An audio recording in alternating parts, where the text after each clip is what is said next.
to Watercolor by Scarlett Damen. That's me, of course. Today I'm reviewing these little brushes, these beautiful watercolor brushes. Today I just want to look at one of these brushes specifically. This one in the middle is called the Eradicator. And I actually want to do a little tutorial on how to correct your mistakes. So it's perfect that this brush happens to be in this little box. So let's say you wanted to do a small area, and I'm going to block it off so we can see it better. So I would start by adding some water. I don't want the paper to be too wet, but I also don't want the paper to be too dry. Next, using the long side of the brush, I'm going to gently go back and forth, lifting the paint off the page. You don't have to use an erase shield. I'm using it today so that we have a perfect mark so we can see what it looks like. Now, let's say you don't have a shield and you're just working any old spot and you want to put in a highlight. So you don't have to wet the paper first. Because I'm not adding any extra water, every time I rub the brush, then lift it off, dry it off over here, and come back and retouch the page, I'm actually soaking up more of the water here.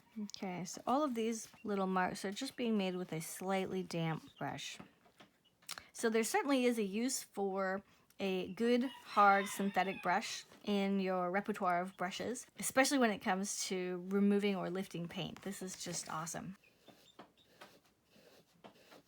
So there's a lot of water on the brush. I'm going one direction, and then I'm blotting it. That would make a wonderful highlight.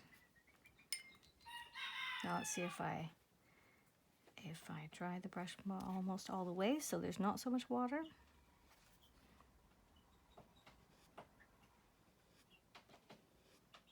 Another thing is you want the brush to be up. Try to use it vertically. The more vertical the brush, the better, because you really want to use the tip of the bristles spot. Now my brush is clean. There's no paint on it. That would be very important. And I want to see if I can clean up the page. Wow. Okay, that's really nice. And let's come in here and see if we can add a few highlights.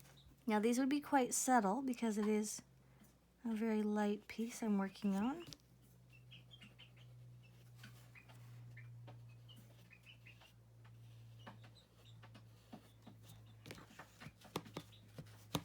So I actually get a lot of questions on how to preserve the whites.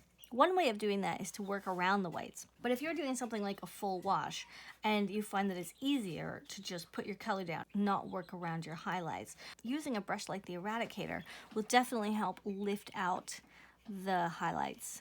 Once you've got your washes down, will help you recover those spots that you originally wanted. Now, I should say there are a few things to consider. You need really good paper.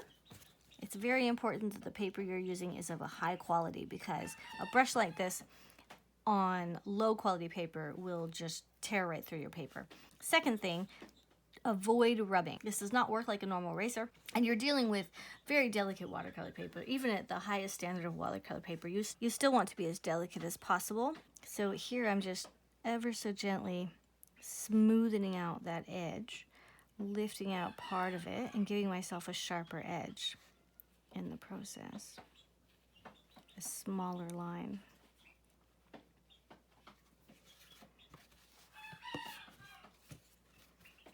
Beautiful.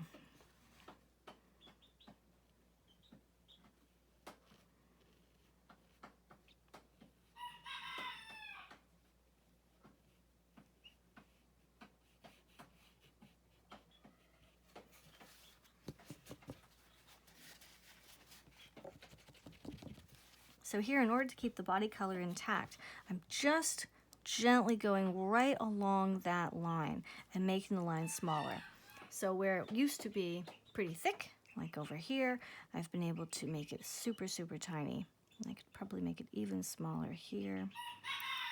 Just ever so delicately touching the line.